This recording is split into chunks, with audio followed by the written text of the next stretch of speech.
दर्शक महानुभावहरू नमस्कार। अहिले केही बेर पहिले बन्दकर्ताहरूले मोटरसाइकलवालालाई हानेपछि प्रहरीले अहिले भर्खरै लाठीचार्ज गरेर केहीलाई तितर बितर बनाएको छ। दृश्यमा देख्न सक्नुहुन्छ तपाईँ दर्शक महानुभाव। प्रहरीको लाठीचार्ज भयो किनभने प्रदर्शनकारीहरूले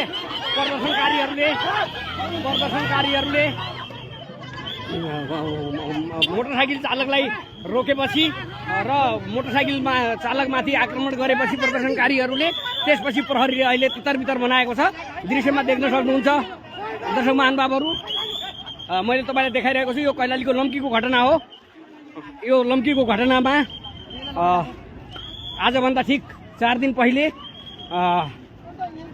गगन राणा मगर मृत्यु 2083 एक गते र अर्का स्वर्गीय पुष्प सुनारको मृत्यु सोही दिन 2083 1 महिना 1 गते भएको थियो। अहिले प्रहरीले तितर-बितर बनाइरहेको छ। आदरणीय दर्शक महानुभावहरू, हामी दृश्यमा देखिरहेका छौँ प्रदर्शनकारीहरूले मोटरसाइकल चालकहरूमाथि आक्रमण गरिसकेपछि त्यसपछि मात्रै प्रहरीले आफूले लाठीचार्ज प्रहार गरेको हो।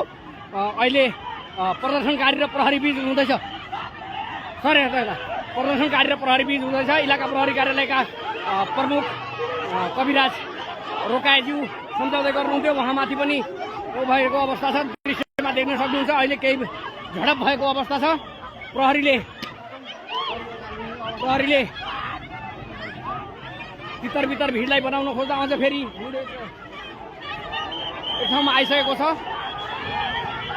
प्रदर्शनकारी र प्रहरी बीच दोहोरो झडप हुन लागेको छ। दर्शक महानुभावहरू, दङ्गा नियन्त्रण प्रहरी, सशस्त्र प्रहरी, नेपाल प्रहरी, ट्राफिक प्रहरी, सबै प्रहरीहरू अर्कोतिर पीडितका आफन्तजनहरू छन्। कैलालीको लम्कीमा यो जो भएको छ, हामीले अहिले केही बेर पहिले अलिकता प्रदर्शनकारीहरूले यताउति आउँदै जाँदै गरेका सबैवटा गल्लीहरू पनि बन्द गरिसकेपछि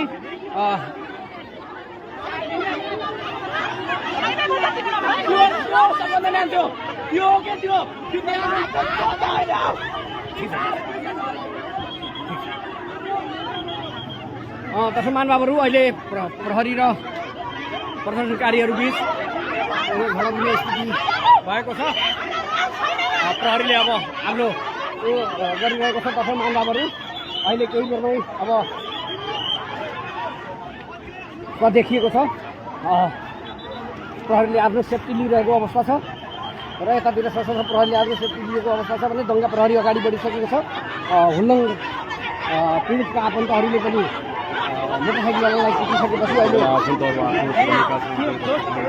झडप भएको स्थिति छ। लम्की बजारमा दृश्यमा देखाइरहेका छौँ।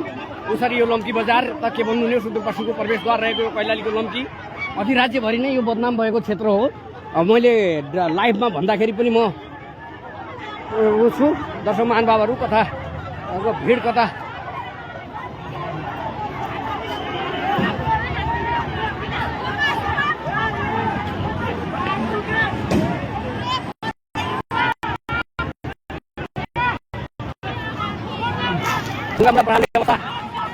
आउन सक्छ। दर्शक महानुभावहरू, पीडितका आफन्तजनहरूले यहाँ गरिरहेका छन्। दृश्यमा देख्न सक्नुहुन्छ। अब केही बेरमा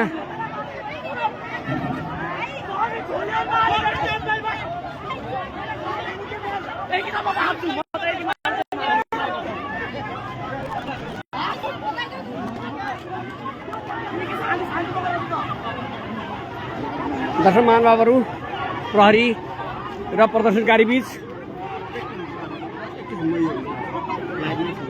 लगाउनु हाम्रा रमेशजी अहिले फिता लगाउँदै हुनुहुन्छ। लिनुहोस् अब लाइभ गर्नुहोस् रमेशजी। म पनि लाइभमै छु। दर्शकबिन जहाँबाट हेरिरहनु भएको छ, नेपालमा सरकार छ अहिले 2/3 सरकार छ। सरकारलाई के निर्देशन दिन चाहनुहुन्छ, नसिहत दिन चाहनुहुन्छ, सुझाव दिन चाहनुहुन्छ, सल्लाह दिन चाहनुहुन्छ, देश र विदेशबाट कमेन्ट गर्नु होला कुन कुन ठाउँबाट हेरिरहनु भएको छ। किनकि सरकार बलवान भएपछि देशमा जनता पनि बलवान हुन्छन्। कानुनी कारबाहीको प्रक्रिया आफ्नो ठाउँमा छँदैछ। तर चाहिँ यताउति यत्रो प्रचण्ड गर्मीको समयमा आम यातायात सञ्चालकहरू, मोटरसाइकल चालकहरू आदि सबै स्कुटी चालकहरूमाथि आक्रमण गरिसकेपछि अनि बल्ल गएर प्रदर्शनकारीहरू